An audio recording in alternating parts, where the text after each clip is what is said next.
franceafr.ch.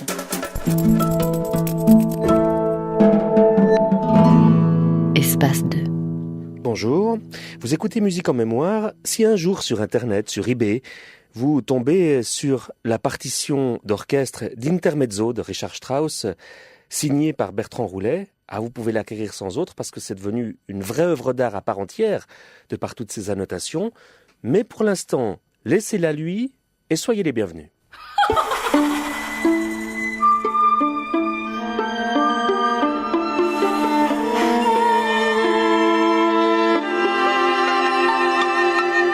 Bonjour Bertrand Roulet. Bonjour. Soyez le bienvenu dans cette émission, ça me fait plaisir de vous accueillir. À votre disposition, cette partition donc d'Intermezzo, cette comédie bourgeoise de Richard Strauss, ce Bösendorfer dont on rappelle que le mi bémol n'est pas tout à fait ce qu'il devrait être, mais enfin, un monde parfait n'existe pas. De l'autre côté de la vitre, nous avons Gérald Dieston pour le son, pour la réalisation, et puis nous avons cette intrigue très simple et cette musique très peu simple de Richard Strauss, très simple parce qu'on n'est ni dans Salomé ni dans Electra, on n'est pas en train de jongler avec les concepts mythologiques, non pas du tout. Non mais c'est une autre modernité. Drame bourgeois, oui, une modernité, un Kapellhofmeister qui est parti pour diriger un orchestre, sa femme qui reste à la maison, qui fait la connaissance d'un bellâtre, baron, et puis on en est là, il est question dans cet opéra du quotidien, des couples, des vieux couples, des passions, des jeunes passions. Voilà. Et puis ce fils à papa qui se fait inviter et puis qui interminablement passe sa vie à faire des vacances, à se faire entretenir, qui prétend vouloir faire des études de géologue ou de géographe. Le baron Lumer. Et puis alors maintenant il s'est fait louer une chambre parce qu'il prétend qu'il a des migraines et qu'il a besoin de se faire aider. Il lui faut du temps pour se retrouver, pour se chercher, n'est-ce pas? Et puis alors... il essaie bien de devenir l'amant de Christine, de la femme de ce jeune même orchestre. pas. Si ça se présentait, il dirait pas non, mais surtout il va lui écrire une lettre pour lui demander une aide de 1000 marks. Et alors musicalement, ça permet d'avoir ce personnage au travers de ces échelonnements de cartes qui sont non pas des gammes très claires, mais plutôt comme une sorte de bain. Quelque chose qui nous rapproche de domaines et d'ambiances musicales dans lesquels on n'attendrait pas forcément Richard Strauss, avec cette différence que il ne reste pas le danger du mode, c'est qu'on baigne, mais qu'on reste dans le même bain. Il module quand même dans des bains différents. Par exemple, de celui-là, et après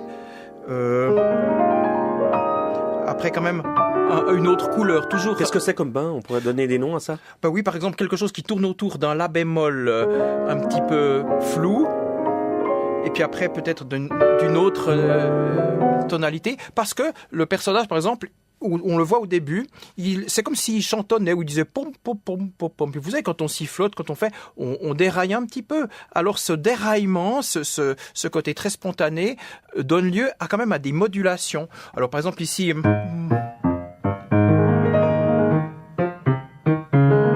là on serait là, mais on va après aller quand même ici, ce qui est tout à fait différent.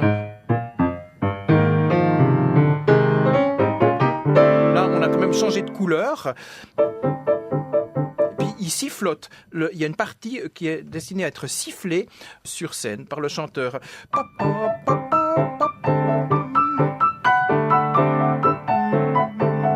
Avec des rythmes décalés.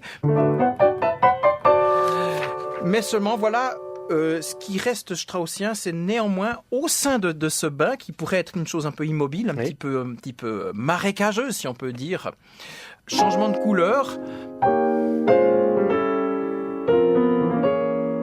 Tout de même une tension, comme si on allait vraiment aller de nouveau vers une tonalité plus traditionnelle.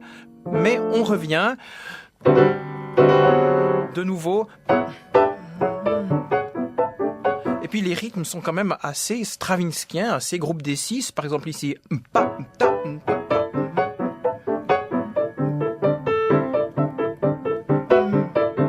il se rappelle la visite qu'il a fait chez Christine, puis il disait mais qu'est-ce qu'elle s'imagine que je vais passer du temps avec elle à lire le journal, à m'enquiquiner.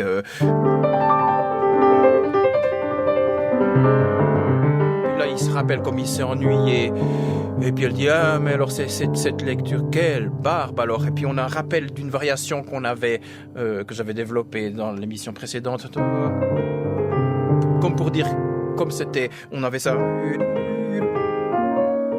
juste pour dire mais ce que c'était casse-pied. Alors voilà, c'est plein de subtilités de ce genre. Qu'on écouterait dans la version discographique et donc orchestrale. Et c'est bien du Strauss.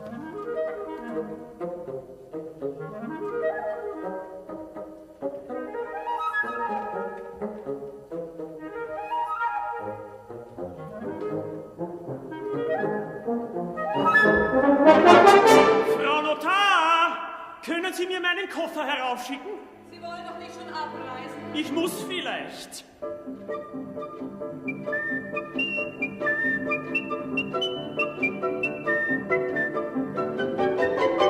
Was fällt dir denn ein?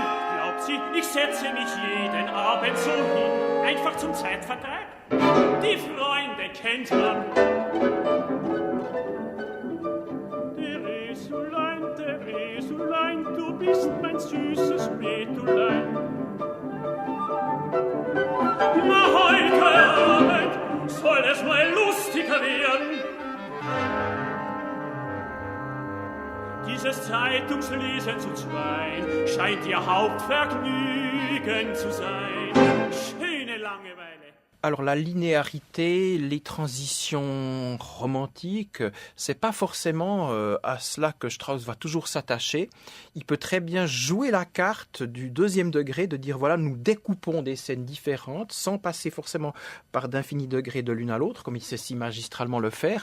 Et là, on a un exemple, avant que Christine reçoive cette lettre où elle dit mais 1000 Mark will er haben, il veut me demander 1000 marks, où on n'a pas quelque chose qui vient peu à peu, mais au contraire des accords conclusifs de l'intermède, vraiment une fin, et puis elle dit 1000 marks. Mais pourquoi? Ça fait un lien à travers cette rupture entre l'accord plaqué, sec, et puis la consonne du 1000 marks. C'est comme si elle disait 2000 marks, ça ferait pas du tout le même effet. Ça, oui. Donc en fait, il y a un passage de la voix à l'instrument qui se fait magnifiquement par un arrêt et par une ligne bien tranchée. Il faut qu'on écoute ça tout de suite. Oui, alors là, ça nous amène à un monologue où elle est indignée et puis vraiment déçue.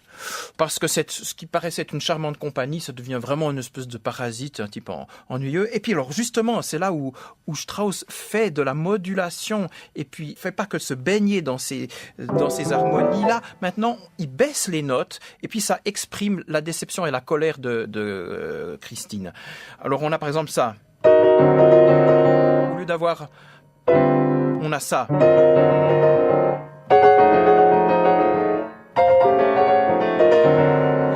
Cet arpège qui nous est peut-être déjà un petit peu familier dans l'oreille, dans la partie aiguë, avec plusieurs tonalités en même temps.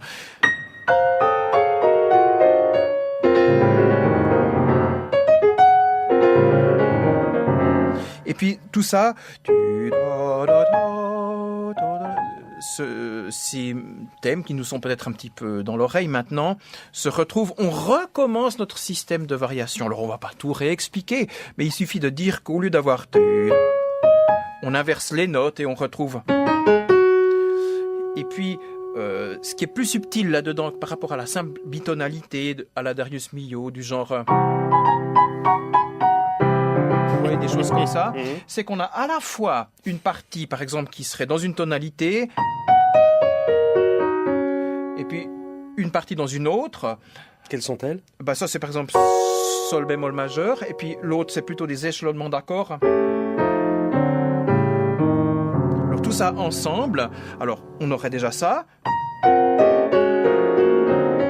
mais entre ces deux blocs de tonalité, on a comme un rayon électrique qui zigzague de l'un à l'autre et qui nous donne un motif caché, hein, je vous l'avoue, de colère.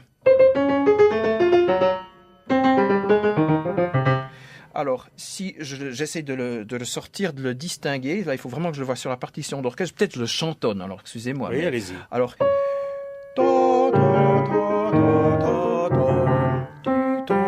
Une fois en haut avec le groupe du haut, une fois avec le groupe du bas. Donc tout ça pour nous montrer ce personnage de Christine vraiment, vraiment déçu avec ses notes baissées et puis cet intervalle de l'impératrice.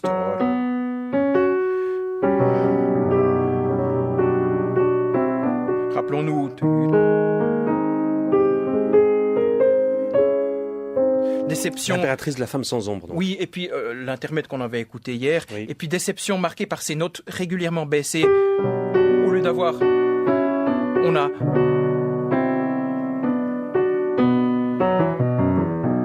Et puis le thème qui a presque, on pourrait dire, la queue entre les jambes. Note baissée ici. Au lieu de... Principe de variation, toujours maintenant, on inverse l'ordre des notes au lieu de... Il fait... Et ça suffit pour renouveler complètement l'intérêt de l'écoute.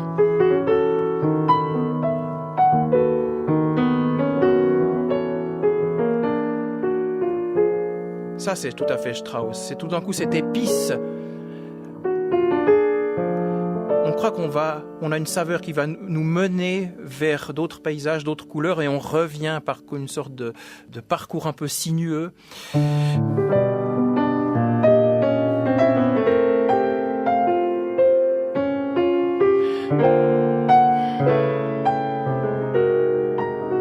Et puis on retrouve l'idée des grands intervalles et quand même du côté séduisant de ce personnage. Elle ne peut pas s'empêcher de lui dire quand même, mais c'est vrai, nous voulons rester de bons amis, il y a de la sympathie entre nous. Elle ne le dit pas ça d'une façon amoureuse, mais c'est juste pour aussi équilibrer le personnage, montrer la séduction qui peut s'en dégager.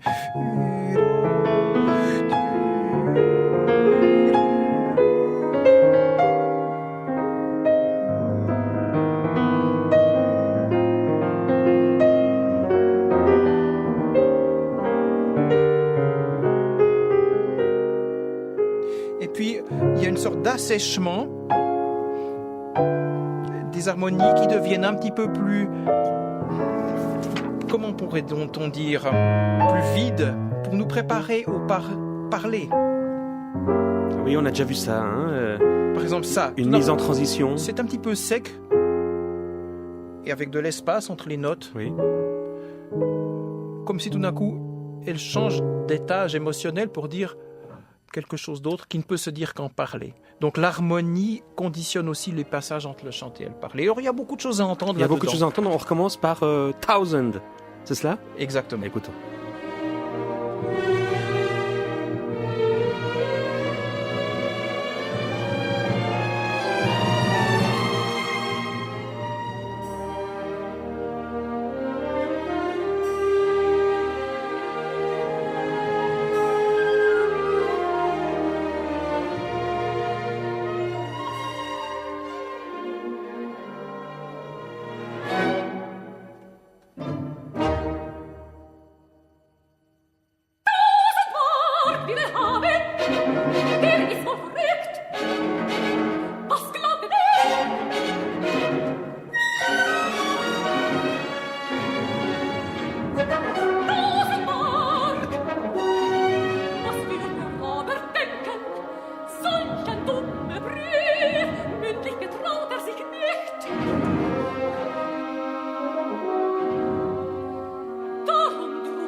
Habe mir erlaubt.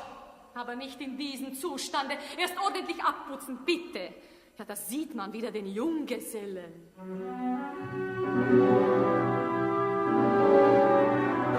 Also, dass ich es Ihnen nur gleich heraussage.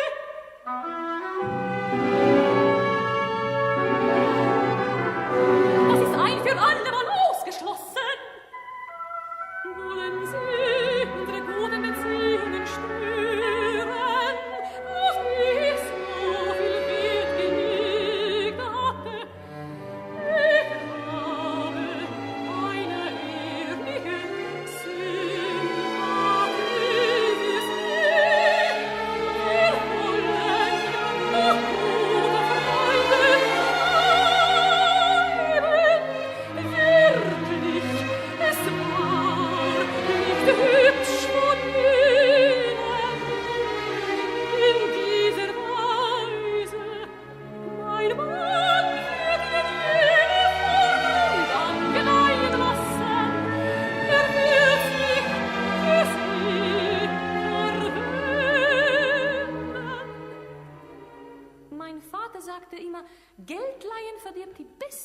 Patenschaft. Ich würde alles mit Zins zurückerstatten. Ja, dann lieber etwas schenken, dass nie mehr davon gesprochen wird, sagt Robert. La servante Marie apporte une lettre. Christine, joyeusement, de mon mari, vous permettez? Elle lit l'adresse. Monsieur le chef d'orchestre Robert Storch. Encore une lettre de supplique ou l'annonce d'un livret de Péra? Mais non, je connais l'écriture. Elle ouvre et lit, criante, indignée. Qu'est-ce que c'est? Le baron effrayé. Qu'avez-vous? Christine, c'est inouï. Le baron, quoi donc? Christine, elle lit la lettre à haute voix. Chérie, envoie-moi encore 2 billets pour demain à l'Opéra. On se retrouve ensuite au bar, comme d'habitude. Ta Mitze Mayer. Mitze Mayer, une cocotte. Au bar, comme d'habitude. Mon mari. C'est la fin? Je m'en doutais depuis longtemps. Keinen Rat. Ein Brief von meinem Mann. Moment. Herrn Hofkapellmeister Robert Storch. Wieder ein Bettelbrief. Doch nein. Was ist das? Ah! Was ist Ihnen? Das ist ja unerhört. Was denn?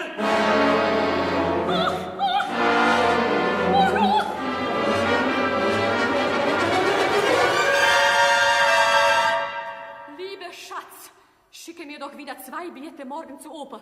Nachher in der Bar, wie immer, deine Mieze Meier. Mieze Meier! In der Bar, wie immer. Das ist das Ende.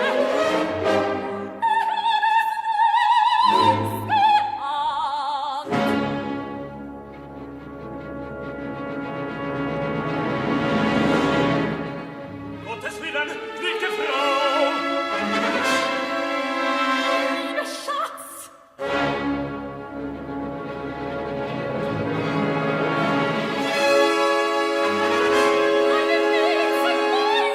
Kann ich Ihnen in irgendetwas beistehen? Nein, ich danke, Herr Baron. Sollte ich Ihre bedürfen, werde ich so frei sein, Sie zu mir zu bitten. Adieu. Ouh, là, ça fait mal, Bertrand Roulet. J'ai l'air un petit peu de casser l'ambiance parce que ça s'écoute tellement spontanément, comme une musique de film, presque on voit la scène, et pourtant les variations continuent. Et le devient ce fragment catastrophé de gamme. Oui.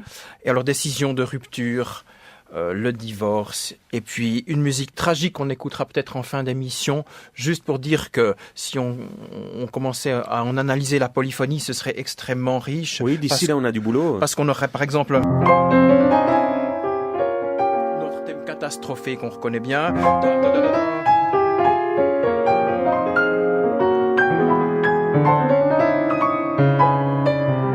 Et puis c'est le retournement de le thème Richard Strauss, et puis ce thème, le fameux thème Richard Strauss, qui est le nom en musique, qui est en surimpression dans une valeur beaucoup plus effacée.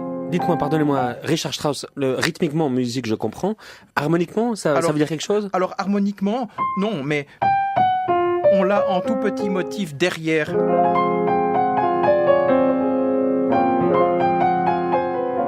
On a par exemple des passages tels que celui-ci, je donne juste un tout petit échantillon où on a par exemple au premier plan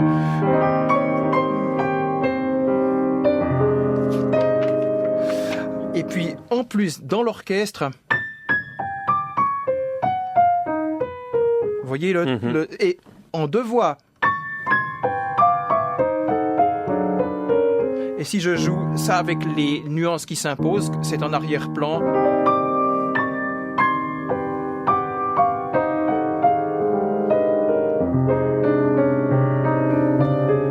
Alors bon, si on écoute cet extrait, on pourra se rendre compte de cette complexité. Je ne peux pas tout à fait l'analyser maintenant parce qu'il faut quand même qu'on aborde ce deuxième acte, cet autre versant de l'œuvre qui va lui aussi nous montrer des loisirs, des cartes, mais dans les 2 sens du terme, sans mauvais jeu de mots. Oui. C'est-à-dire Strauss qui est avec des amis après ses répétitions à Vienne.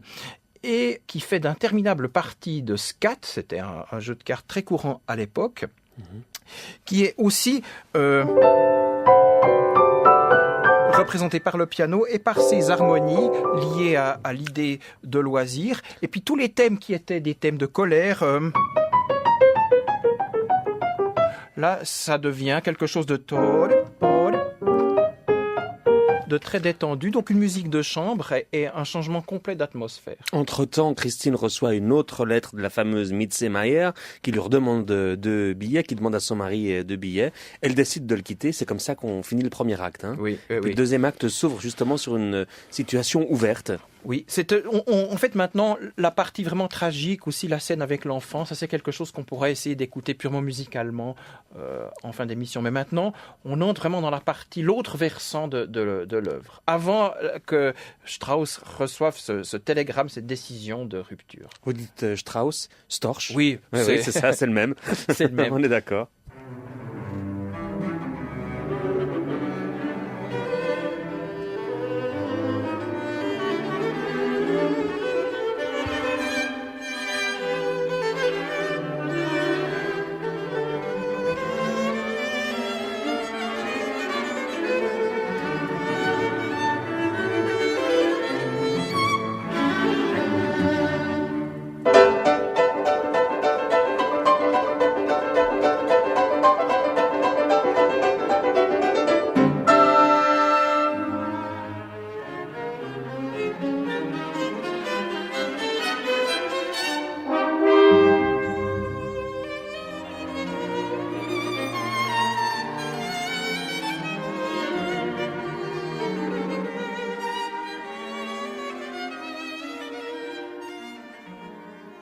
Bertrand Roulet, le jeu de cartes, en même temps c'est un topos dans l'opéra du début du XXe siècle. Il y a beaucoup de parties de cartes.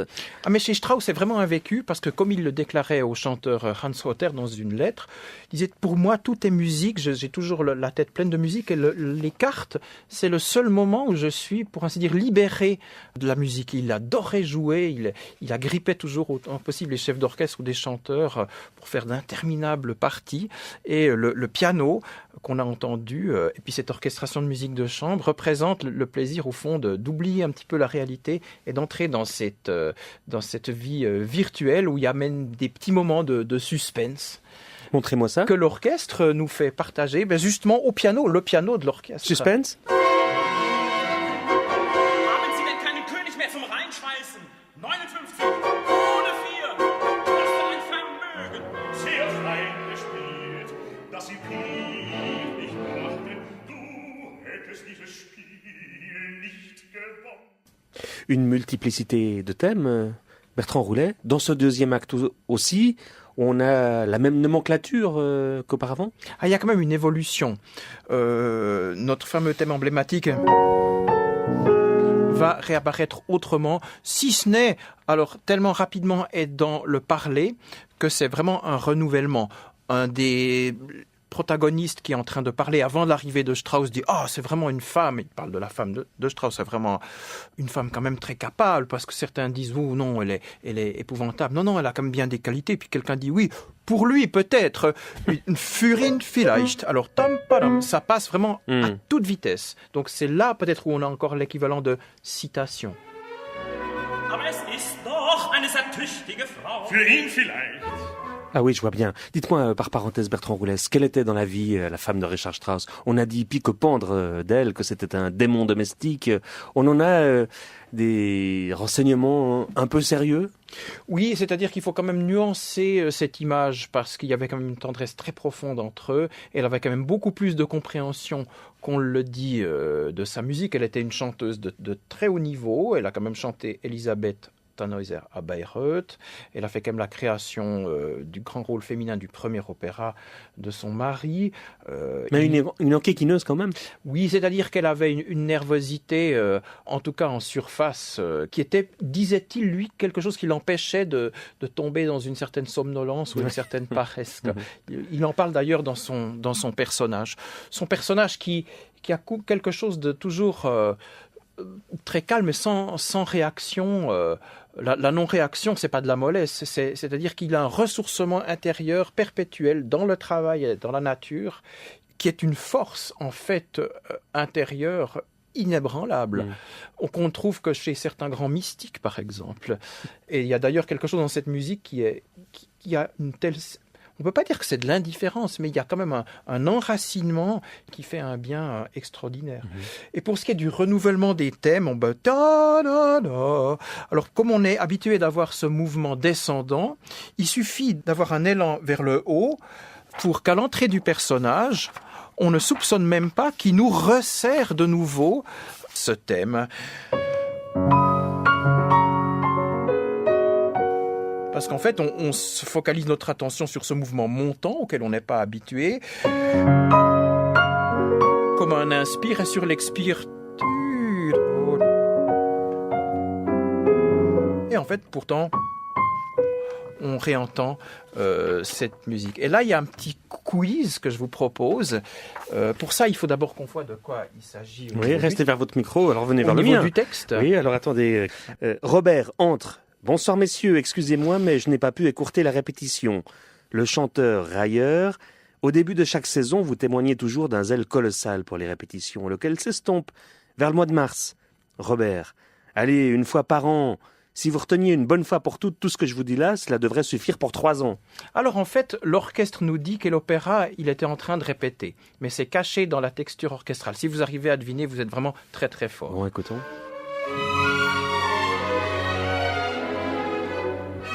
Guten Abend, meine Herren. Entschuldigen Sie, aber die Probe war nicht abzukürzen. Am Anfang jeder Spielzeit haben Sie immer einen kolossalen Probeneifer, so gegen den März. Legt das C'est pas dit que même au piano que ce soit plus facile. Il faut chercher dans la voix médiane Oui. De l'orchestre. Ça pourrait...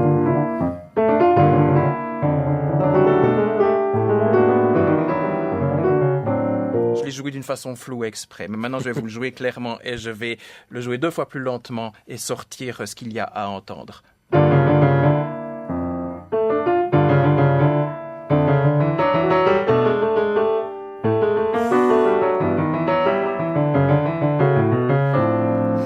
Refaites-le-moi en flûté. Excellent. Excellent. Allez-y de nouveau dans le texte, ces noces inscrites dans le texte. Je le fais plus lentement quand même.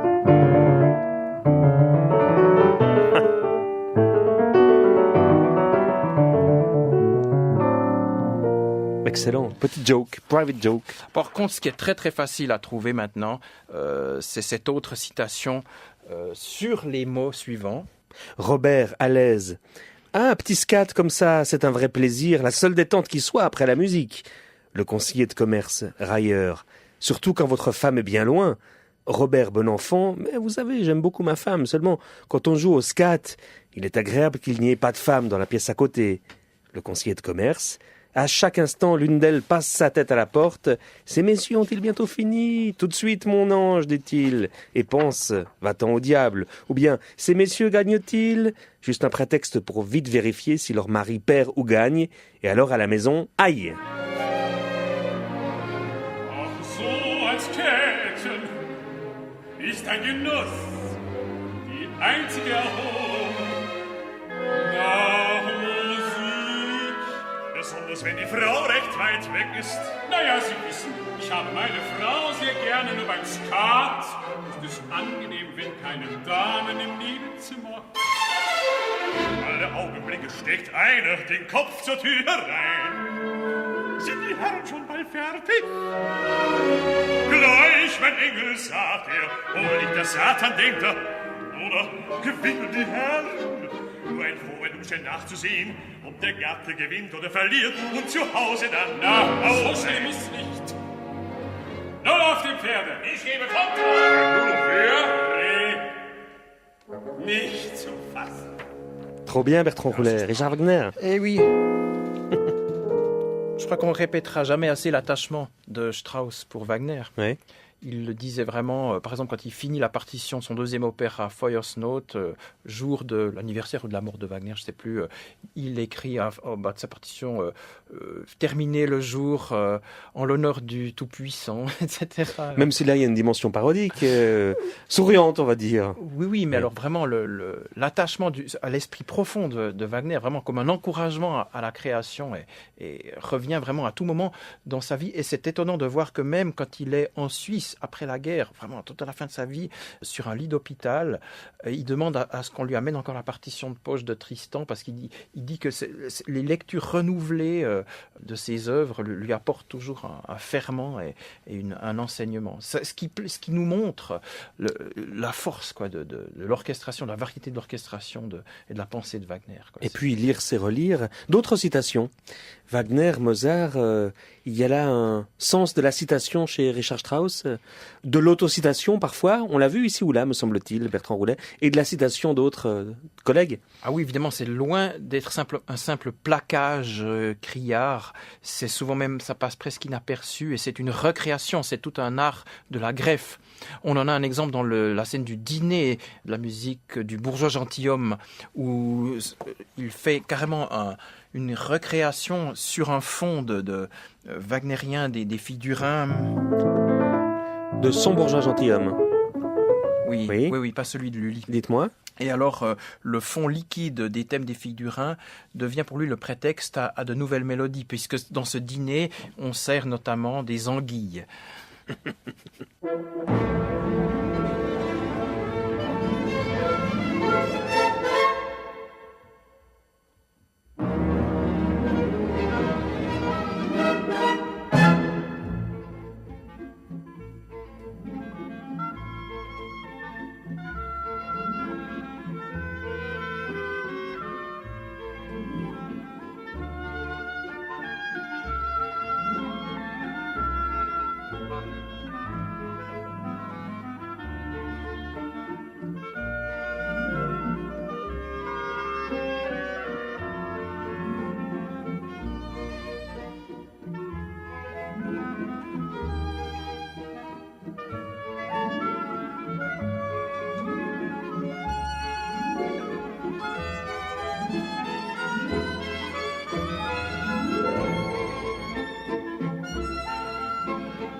Excellent, ça met en appétit.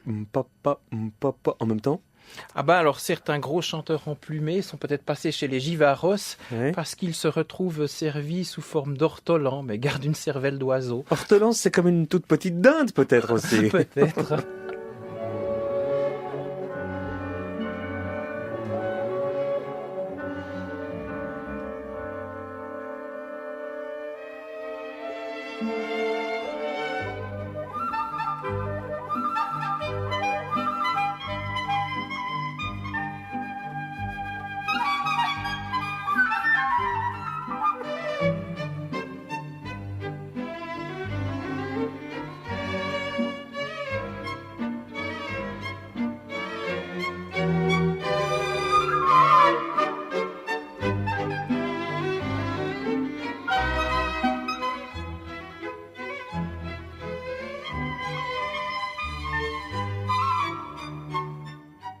Souvent femme varie dans le bourgeois gentilhomme. Bertrand Roulet, là aussi, en réalité, souvent femme varie, la femme de Storch. On retrouve toute une structure symétrique. Quand la femme parlait de son mari.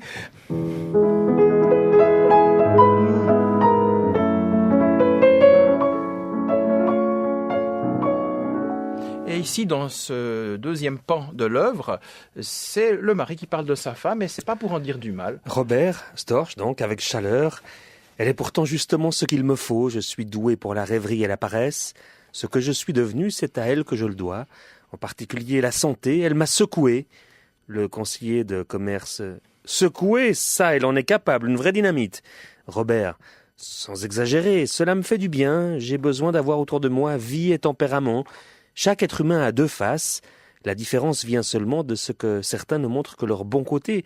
Ce sont les êtres qui ont l'air agréables, alors qu'elle, c'est une de ces natures très tendres et pleines de pudeur, à la peau rêche. J'en connais, ce sont les meilleurs. Un hérisson cuirassé de piquant à l'extérieur. La servante entre et donne à Robert un télégramme. Au chanteur, s'il vous plaît, distribuez les cartes à ma place. Il ouvre le télégramme et le regarde fixement. Et oui, tout d'un coup, le sol, on pourrait dire, s'ouvre sous ses pieds. Oui. Après cet air plein de sentiments, très lyrique, avec ces lignes qui s'entrecroisent, mariage heureux.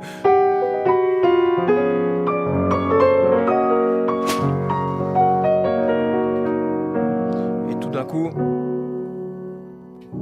les contrebasses avec une corde encore détendue.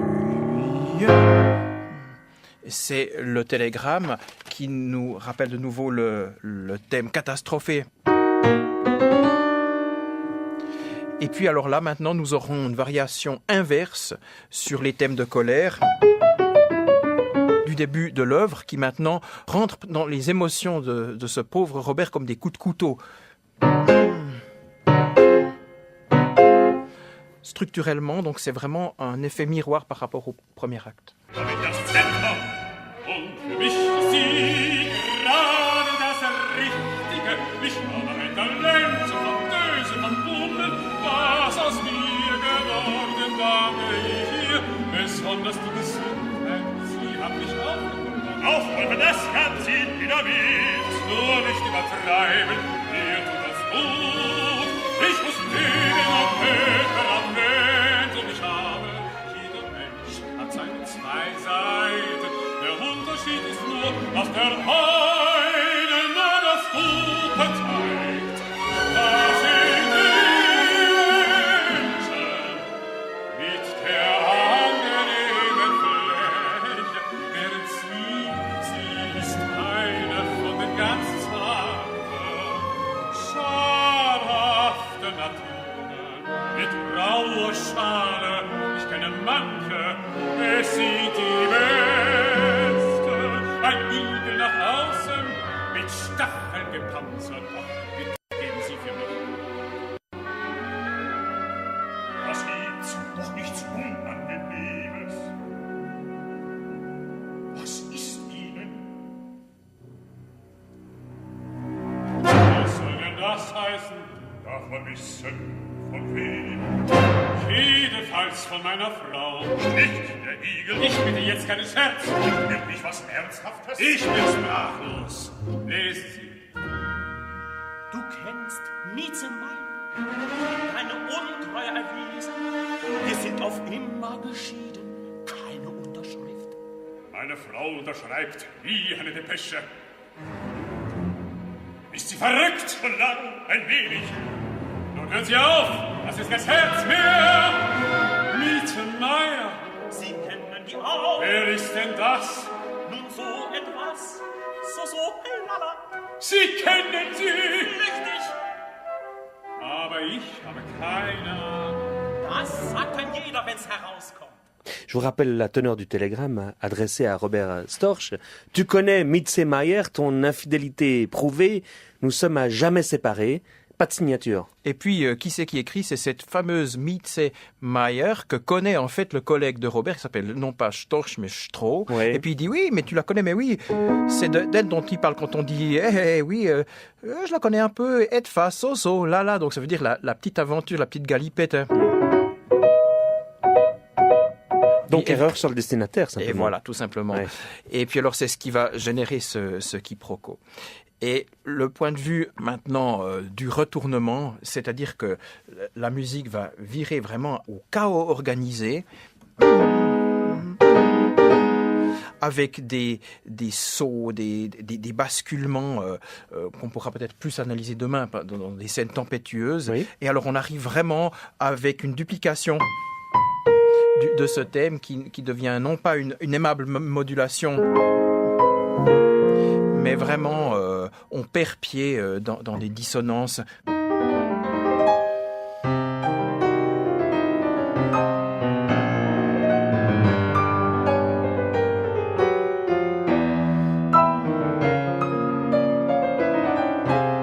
Les accords écartelés.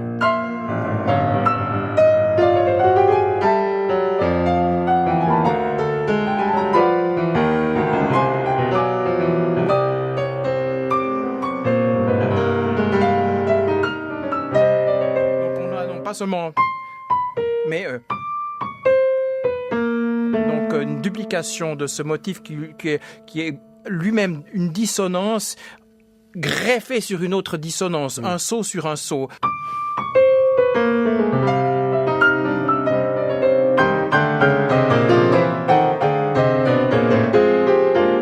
Ça vaut la peine de jouer ça proprement, pas comme je viens de le faire.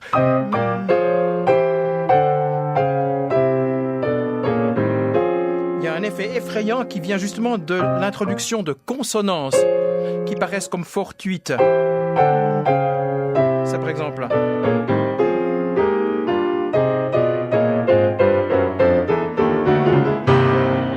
Les consonances sont comme attirées par le chaos. Et c'est là qu'on se rend compte que nous sommes vraiment en train de gravir la pente descendante ou l'autre versant de l'œuvre, qui a des effets de symétrie qui étaient à la fin, en fait. Le sommet de l'œuvre structurellement, c'était la fin, c'était avant le premier acte, après le grand monologue très poétique, lorsque Christine décide justement de rompre et de déménager. On le voit très clairement. Ce que je viens de jouer ici, c'est quand Robert est catastrophé. Et puis quand c'était elle, on avait un passage orchestral avec un semblable trait de violon. Donc ça, c'est des signes de la grande structure, où en fait on retrouve certains éléments dans un ordre inverse dans l'architecture générale de l'œuvre. Excellent. Et c'est ça qu'on pourrait peut-être écouter, justement, c'est cette partie tragique, mais du premier acte. C'est le pendant tragique des deux protagonistes. Excellent. Et quittons donc cette émission avec Robert Storch, Désespéré. Mais nous, pour se retrouver demain, pour continuer d'évoquer cette épopée domestique, cet intermezzo de Richard Strauss. À demain, Bertrand Houlet. À demain.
Warum weinst du?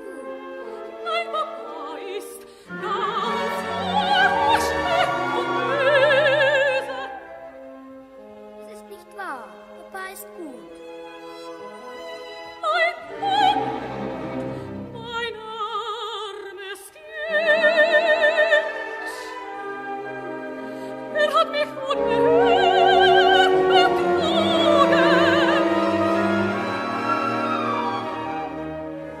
Er geht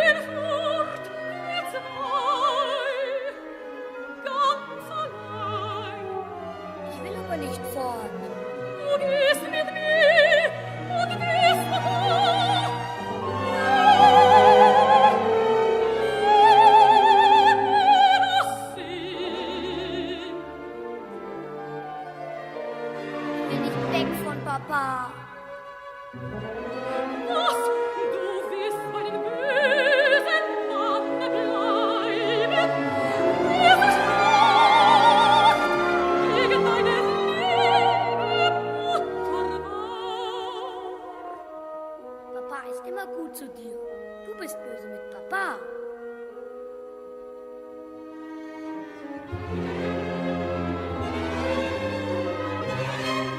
Zankst ihn.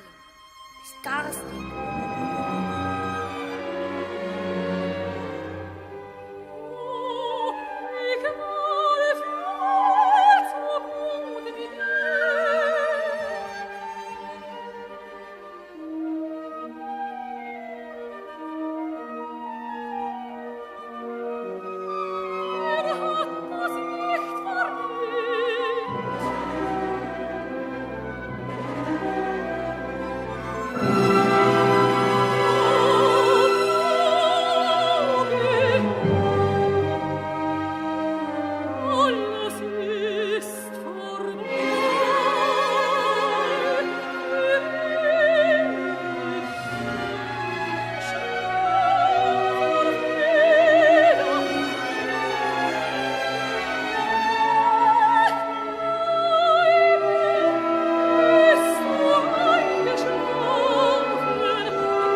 Frau Notar, können Sie mir meinen Koffer heraufschicken?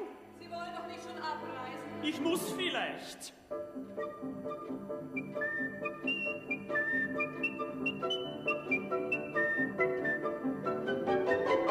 Was fällt dir denn ein?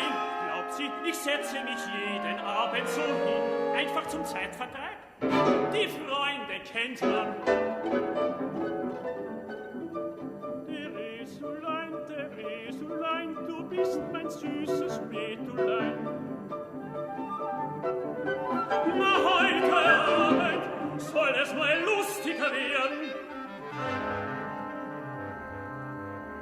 ganzes Zeitungslesen zu zweien scheint ihr Hauptvergnügen zu sein. Schöne Langeweile. Und immer fängt sie wieder von meinen Studien an. Der reine Pastor. Dabei ist sie eigentlich recht hübsch und bekannt. Aber an die Migräne glaubt sie fest. Ob ich eine richtige Liebeserklärung mache? Sie ist imstande und antwortet mit einem Lobeshymnus auf ihren alten Ehekrückel. Bist du fertig schon? Ja, Herrgott, diese Frechheit! Noch, dass du rauskommst! Wenn die Notarin dich sieht und all aus meiner freigebigen Patronin klatscht. Ich will ja schon, wollte nur deine Mühle mal sehen. In 15 Minuten bin ich bei dir. Einmal probiere ich's noch.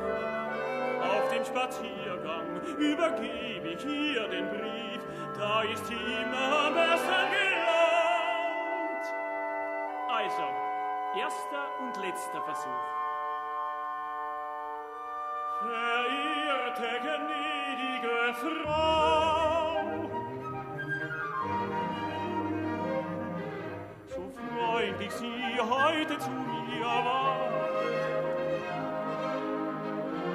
so brachte ich es doch nicht über die Lippen, Ihnen mein ganzes Herz auszuschütten. Verzeihen Sie, wenn ich es nun schriftlich erwage.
Musique en mémoire.